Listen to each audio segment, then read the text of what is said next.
Xiong from Laos was a T-28 pilot during the Vietnam War. He came to the U.S. in 1976 and was employed by the state of Illinois for 23 years. He retired in 2003. And would you please welcome Koua Xiong.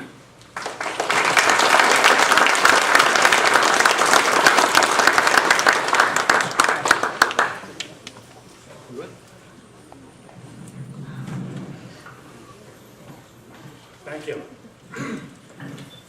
I know my English is bad. I also know my pronunciation is worse. Try to catch with me, will you? Good afternoon, ladies and gentlemen. First of all, I would like to thank Mr. Thuy Smith to give me the opportunity to speak in front of you today. My name is Xiong Koua. I was the captain of the Hmong Special Air Operation, known as Chapter in Laos during the Vietnam War. With me today is my wife, Chan Pen, and former Lieutenant Yang Pong, and his wife, Gao Li. We are honored to be here on behalf of the Hmong pilot. As you all know, the conflict of the Vietnam War started roughly around 1960 and lasted in 1975. Many people have not heard of the Hmong Special Operation.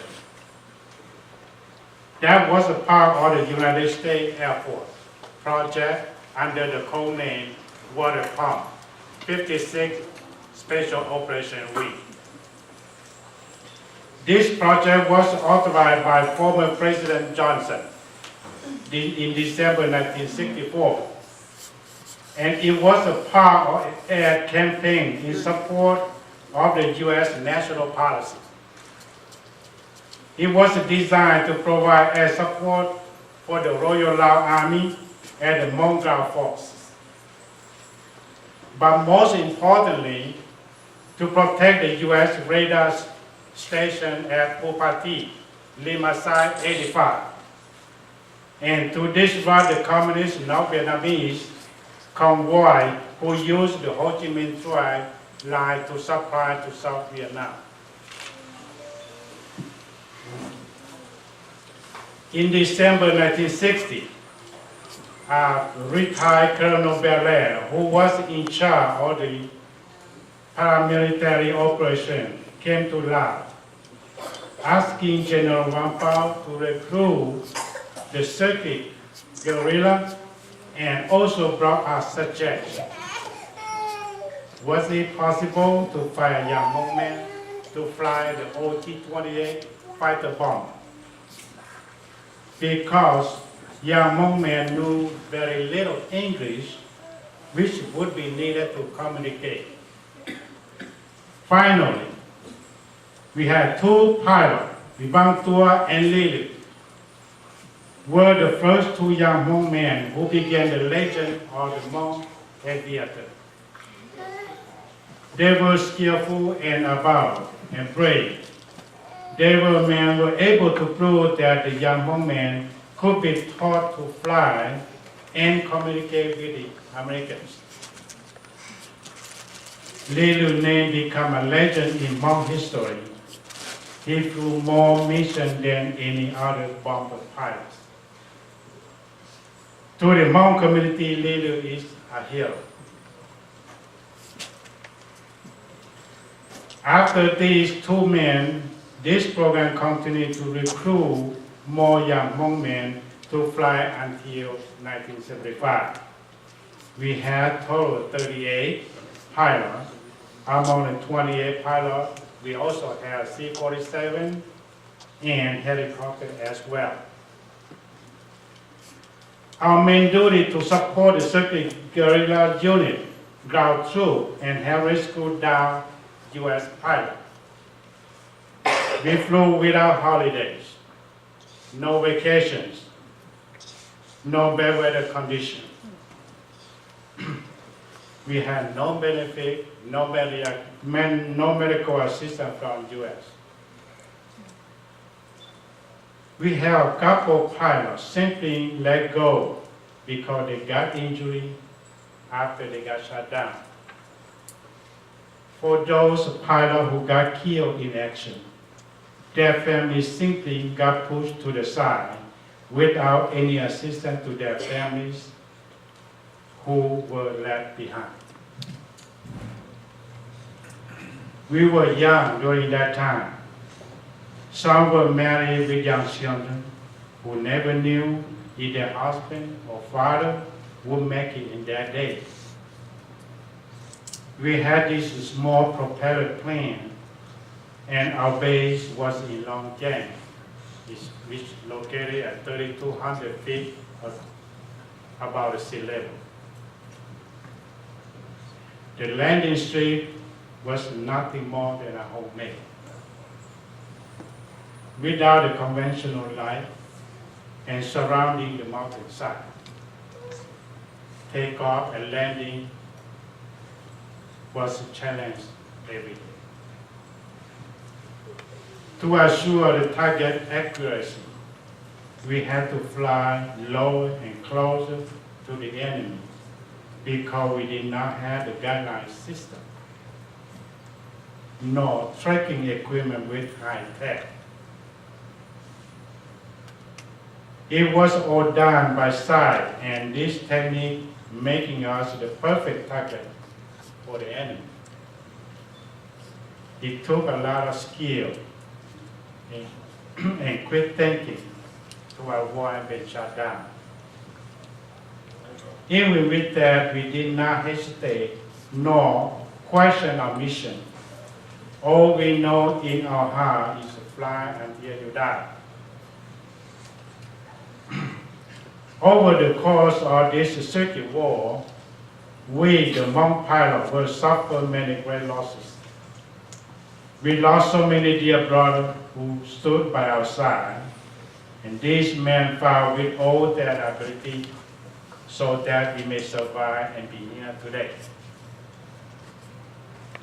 Since we left our country in Laos in mid-1975, we all end up relocating to different parts of the United States.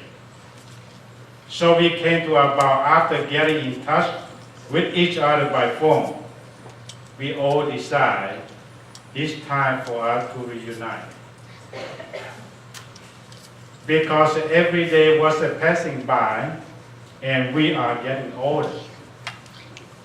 We may not get the opportunity to see each other again. Therefore, the reunion was held on June 16, 2012. It was the first time that many of us have seen each other after 37 years since leaving our homeland. We came together to not just to see each other, but also to share with each other what it has been like coming to this country. We share the memory and talk about how our family are right now. We also talk about getting older and what we would like to have others remember for. We share our regret, but most importantly, we found that we still have a lot in common. That the bond of brotherhood that was created by war is still alive and well. We enjoy the company of each other for one last time, knowing that one day we will be leaving this world and we have no control over what will happen tomorrow. In addition to our reunification, it was the first time the Hmong pilot were recognized by the United States Air Force, Chief of Staff General Norton.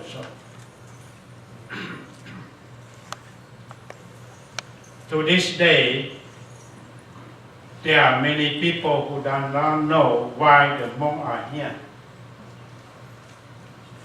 Many of them assume, complain, and learn. us into the stereotype that we are here for financial gains and use the system. But this is not the case. The Hmong T-28 Pilot and the Hmong Special Guerrilla Unit were paid and trained by the United States during the Vietnam War under verbal contract between the United States personnel James W. Belair and the Hmong General Lampao. Under this contract, the United States government promised that if we would lose the war, the United States will bring all the fighters and their families members to the U.S. Unfortunately, we did lose the war. and to my best knowledge, the President of the United States did allow us to come to this country with a special parole without seeking approval from the Congress. For we Hmong people, there really was no other choice. It was to leave everything, our land, our language, and for many of us, our families, all stay and face a life or certain death for helping the United States.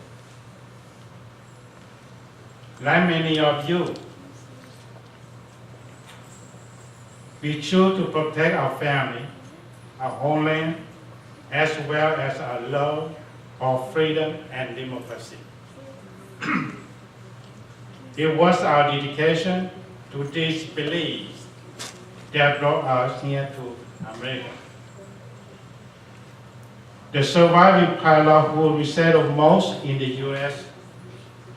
are now in their 60s and 70s, and many are suffering from post-traumatic stress disorder. We have 17 pilots survive out of 38. One surviving pilot is with me today, Mr. Yang Phong. Will you please stand up? Again.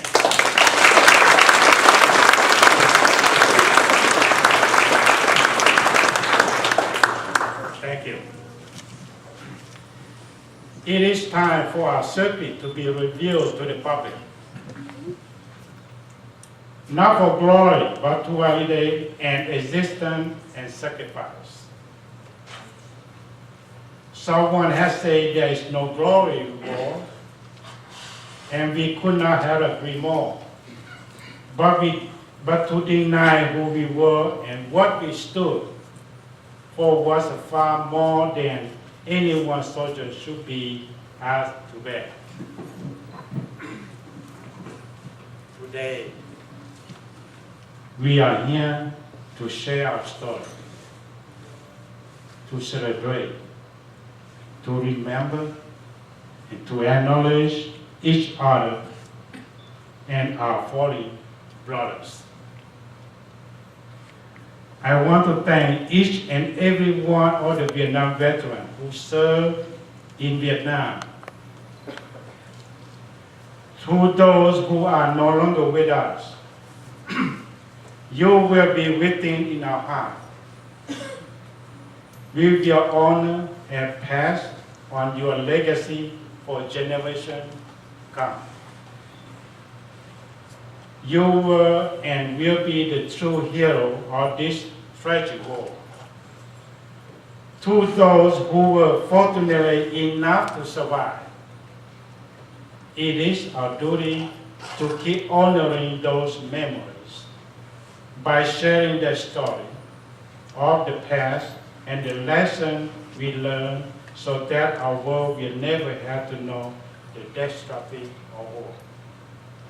Thank you.